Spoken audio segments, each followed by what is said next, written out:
में? बस भाई HSSC से ये पूरी कर दो और हटाइयो मत ना, लेकिन यो मत कर दिया कि कदे D ग्रुप के छुड़वा दो और फिर यहाँ पे भी चले जा, दोनों हाथ ना दो। दे देंगे बेशक कैंसिल हो जाओ, लेकिन बीजेपी नहीं आनी चाहिए। भर्ती ना हो रही तो बिल्कुल छोड़ दियो, हम बिल्कुल तैयार, हम अपनी ग्रुपड़ी में रह लेंगे।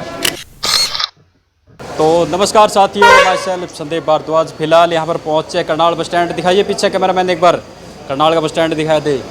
तो उरा लिगड़े हैं 56 जो ग्रुप पेपर दाज 56 तमाम जो अभ्यर्थी है रेवाड़ी से हो, तीनों रेवाड़ी से पहुँचे, इतनी दूर से पहुँचे, लगभग 200-250 किलोमीटर इतनी दूर तय के कुछ इनकी व्यवस्था थी, किसा पेपर का लेवल था, सारा कुछ पूछेंगे। तो शुभ नाम भाई साहब अपना? भाई दीपेश नाम है। जितेश रेवाड़ी तक पहुँचे? दीपेश पहुँचे हैं रेवाड़ी से। तो ये बताइए आज आपका जो पेपर था कौन सा सेंटर था? भाई मेरा दयाल सिंह कॉलेज था यहीं करनाल में। यहीं करनाल में? जी भाई। तो व्यवस्था किसी लगी? आप किस टाइप का आए, खुद का साधन था आए थे, बस में आए थे? बस व्यवस्था बिल्कुल सही थी, लेकिन अगर ये एक दो दिन पहले नोटिफिकेशन डाल देते बस का तो और अच्छा होता, इन्होंने लेट डाला। तो खुद का साधन था आए? नहीं, हम आए सुबह ही चल पड़े थे और शाम तक फिर पहुंच लिए थे। मतलब इनकी जो बस थी उसमें नहीं आए? ना आए ही नहीं के में थे, लेकिन इन्होंने अपनी जो स्पेशल बस चलाई वो लेट चलाई थी। अच्छा, वो लेट चलाई। तो एक बात करा पेपर, ये उसका जो 72 का लेवल था वो किस टाइप का था? पेपर भाई बिल्कुल आसान था और नॉर्मल लेवल था। अब की बार तो कंप्यूटर भी नॉर्मल ही आया है। कंप्यूटर भी नॉर्मल है? अच्छा। हाँ जी। 72 का जो माहौल था किसा था? HSC ने किसा माहौल कर रखा था वो बैठने का? अच्छा, बिल्कुल व्यवस्था भी सही थी और बाकी सही था, पेपर का लेवल भी बढ़िया था, सब कुछ सही था। तो और ये भाई इनसे और पूछ लेंगे। राम राम जी। राम राम भाई, राम राम। राम राम। नाम क्या अपना? सुमित। भूपेंद्र। अच्छा, तो ये बताइए, इन्होंने बताया कि लेवल जो पेपर का था वो आसान था, आपने किसा लग गया पेपर का लेवल? आसान था, पेपर आसान था। तो ये बोल रहे बालक की 56 जो ग्रुप है वो ग्रेजुएशन बेस का था, लेकिन बालक बोल रहे कि जमा बिल्कुल 10th लेवल तक भी बिल्कुल MTS भी बनाया था, इससे लेवल का पेपर है उसने नहीं बनाया? ना ऐसी कोई बात हो ना, पेपर का लेवल सही था, जो होना चाहिए वो था। ज़्यादा इजी भी नहीं था, इजी टू मॉडरेट था, बढ़िया पेपर था, मॉडरेट लेवल बोल्स का। कौन कौन से टॉपिक आ रहे थे? टॉपिक इंग्लिश था, हिंदी था, हरियाणा जीके आ रही थी, साइंस आ रही थी, मैथ था, रीजनिंग थी और मार्केटिंग थी, एग्रीकल्चर थे, सारी चीज़ें थी। साइंस कितने नंबर की थी? साइंस के 4-5 क्वेश्चन तो थे और कंप्यूटर के 4। ये बता दो कितने कितने नंबर के क्वेश्चन थे सब टॉपिक के? वेटेज सही था, एग्जैक्ट तो नहीं था पर मिक्स था सारा, उसमें 4-4, 5-5 क्वेश्चन हर सब्जेक्ट से थे। मैथ्स और रीजनिंग थोड़े ज़्यादा थे। 10 इंग्लिश का, 10 हिंदी का था और साइंस का 4-5 क्वेश्चन था। हरियाणा जीके का भी 9-10 के लगभग क्वेश्चन था। ये सब्जेक्ट आ रहा है। अच्छा, नो बताओ, पिछला जो आपने 56-57 का पेपर था वो दिया था? हाँ दिया था। कितने नंबर थे उसमें? उसमें 56 में था 84 और इसमें 57 में था 82। तो इतने ज़्यादा नंबर थे आपके, लग गया था कि आपने नौकरी पक्की आपकी, फिर वो कैंसिल हो गया तो कितना दुख होया, रोना आया होगा उस दिन? तो दुख तो हुआ, बिल्कुल हुआ, बिल्कुल लग रहा था कि हो जाओगा क्वेश्चन।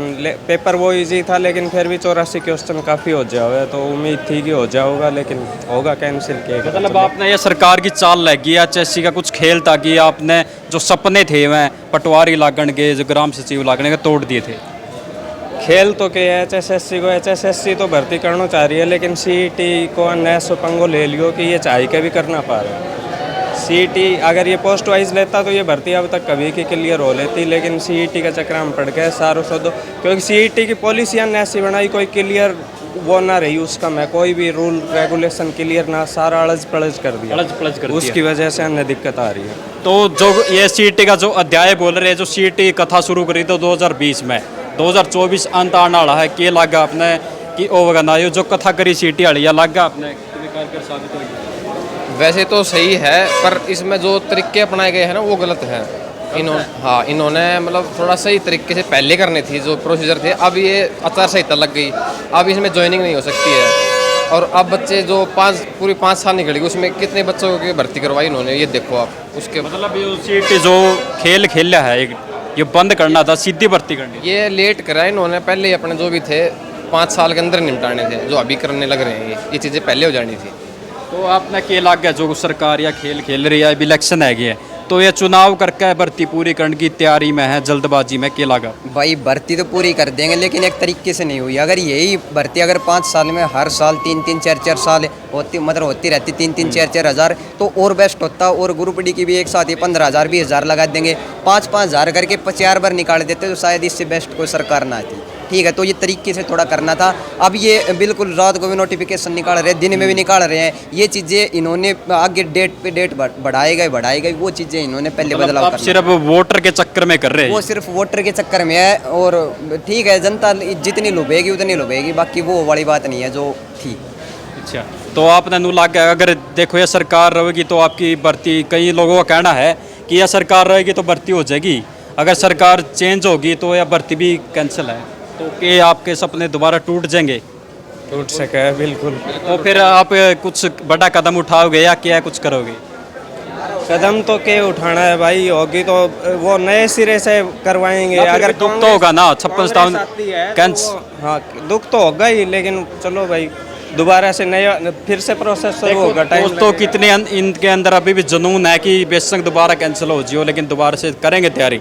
नौकरी की इतनी बड़ी इच्छा सर, दोबारा दे देंगे, बेशक कैंसिल हो जाओ, लेकिन बीजेपी नहीं आनी चाहिए। बीजेपी नहीं आनी चाहिए, हाँ। चाहे आप भर्ती भी पूरी कर दो, भर्ती भी पूरी कर दो। ये क्या भर्ती पूरी करना हम कर रहे हैं, ये जो सरकार तो दुखी हो। बिल्कुल दुखी है। देखो बालक रोने मजबूर है, लेकिन कई बालक नु कहता मैं बड़ा कदम यानी फांसी कर खेला इसी सिचुएशन में। ऐसी तो कोई बात को ना, फांसी वासी की तो इतनी बड़ी कोई बात को ना, जीवन में ये तो चलता रहा है। मतलब खून के आंसू तो आवेंगे जब, चलो दुख तो वह है भाई, लेकिन फांसी फूसी की तो ऐसी तो कोई वो को ना। तो जीवन दोस्तों में बहुत कुछ रहा है भाई, एक ही वो पेपर ही थोड़ी है। ये देखो दोस्तों, बहुत बड़ी बात कही ना कि पेपर ही है कि बात होगी, अगर नहीं होया तो दोबारा तक कर लेंगे शुरू तैयारी, बहुत बेउम्र पड़ी है बहुत है। बिल्कुल। तो दोस्तों और अब लास्ट में क्या कहना चाहोगा एचएस के बारे में? बस भाई HSSC से ये पूरी कर दो और हटाइयो मत ना, पहले भी जो पहले, लेकिन कोई यो कदम मत करा दियो कि हमने डी ग्रुप भी छोड़ दिया और आगे फिर इस तरह निकल जा। तो इस चीज़ ने पहले अपना एक्शन जो भी है करानी है तो करा दो, ना करानी तो मत कराओ, लेकिन यो मत कर दिया कि कदे डी ग्रुप के छुड़वा दो और फिर यहाँ पे भी चला जा, दोनों हाथ ना दो। मतलब इन्ना कड़िया नून का ना छोड़ियो, एक जगह का रहने दियो, हाथ जोड़ के कह दियो। अगर आपके भर्ती ना हो रही तो बिल्कुल छोड़ दियो, हम बिल्कुल तैयार, हम अपनी ग्रुप डी में रह लेंगे।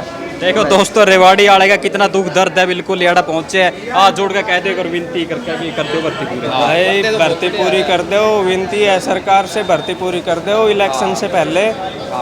और ये तो 4 से ही तय लग रही है, ये नहीं हुआ है ना सरकार करना चाहोगी तो कर सके, क्योंकि एडवर्टाइज पहले निकल चुकी है, एग्जाम हो चुका, तो फिर हाईकोर्ट के ऑर्डर और आ रहे हैं कि उसमें कोई दिक्कत नहीं है। ठीक है दोस्तों, तो आप लोग इस वीडियो को शेयर कीजिएगा और कैसे लगे कमेंट में जरूर राय दीजिए। धन्यवाद।